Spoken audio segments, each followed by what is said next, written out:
नमस्कार सर। भैया कहाँ से हैं आप? मैं फ़िलहाल इधर बुराड़ी के पास। बुराड़ी से, अच्छा। हाँ जी, मैं तो बुराड़ी में रहता हूँ। मेरा नाम वरुण है, आपका नाम क्या है भैया? सुभाष नाम है मेरा। सुभाष नाम है, अच्छा।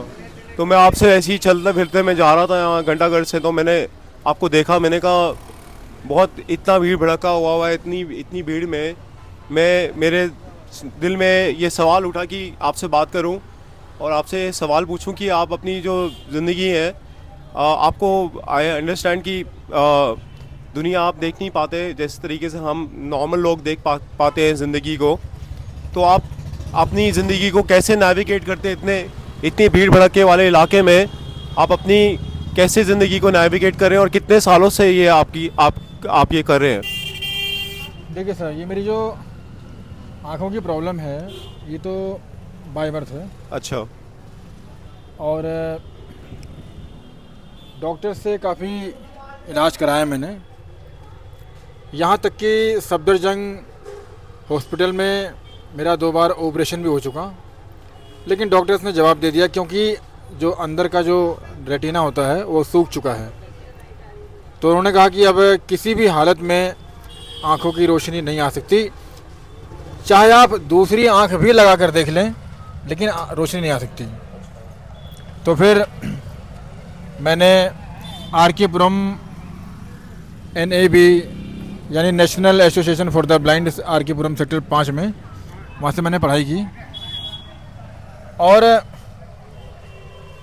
धीरे धीरे ईश्वर की कृपा से मेरे अंदर ये हिम्मत जागृत हुई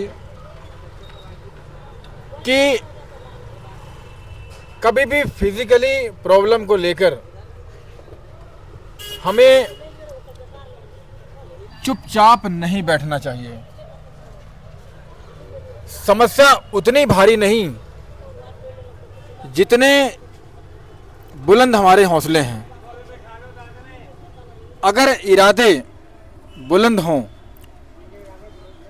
और कुछ कर गुजरने की चाह हो, तो समस्या भी घुटने टेकने पर मजबूर हो जाती है।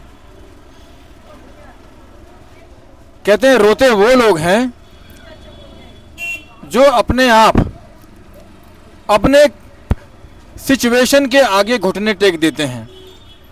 और कहा भी जाता है कि कभी भी भाग्य के भरोसे नहीं बैठना चाहिए, और ईश्वर उसकी मदद करता है जो पहले अपनी मदद करने की क्षमता रखता है। हम लोगों के आगे हाथ फैलाएं। एग्जाम्पल के लिए, हमारे पास अगर एक गिलास का पानी रखा हुआ है और हम हाथ ऐसे बढ़ाकर ना पानी पिएं और हम कहें कि कोई हमें पानी पिला दे, कोई हमें पानी पिला दे, तो नहीं आएगा। हाँ, हाथ बढ़ाएंगे अगर हम, तो हो सकता है कि अगर हमारे हाथों में प्रॉब्लम है तो लोग हमारा सहयोग करने उस हाथ में पानी देने जरूर आ जाएंगे। पानी खुद चल के नहीं आएगा। इसलिए हमें, जब हम मदद अपना खुद करेंगे तो भगवान भी कहीं ना कहीं हमारी मदद करेगा। तो यही चीज़ है। और संघर्ष जब एक इंसान अपने जीवन में करता है तो कुदरत कहीं ना कहीं उसका साथ देता है। इसलिए मैं तो आपसे और जो यूट्यूब चैनल सुनने वाले जो लोग होंगे उनसे भी यही कहना चाहूँगा कि कभी भी हम अपने आप को नेगेटिव सोच में न रखें। चाहे हमारे पास रास्ते कितने भी कठिन क्यों ना हो, चाहे हमें कोई साथ नहीं भी दे रहा हो, ऐसी कंडीशन में भी हम पॉजिटिव हो गए रहें।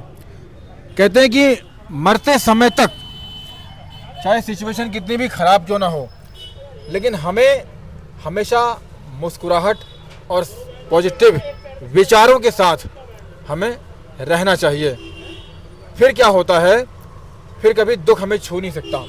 क्योंकि देखिए, जीवन में दुख तो आता है, लेकिन क्या हमारे पास उस दुख को जीने की कला है, ये हम पर डिपेंड करता है।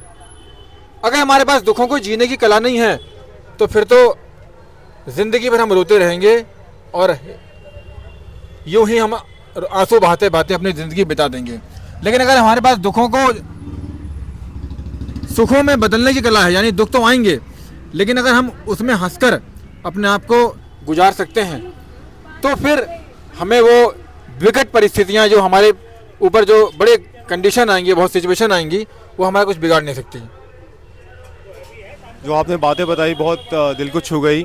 और ऐसी जो बातें बोली हैं कि हमारे पास सब कुछ होते हुए भी हम कई बार कहते हैं ओ हमारे पास ये नहीं है, हमारे पास वो नहीं है, और हम बहुत नेगेटिव सोचते हैं। तो जो आपने पॉजिटिव चीज़ें बताई हैं, आई थिंक इससे बहुत लोगों को फ़ायदा मिलेगा। तो थैंक यू सो मच, आपने अपना टाइम हमारे साथ शेयर किया और मेरे व्यूअर्स के लिए। आई थिंक इससे आपकी ज़िंदगी से आई थिंक मुझे क्या पूरी दुनिया को सीखने को मिलेगा। तो thank you so much guys, thank you for watching.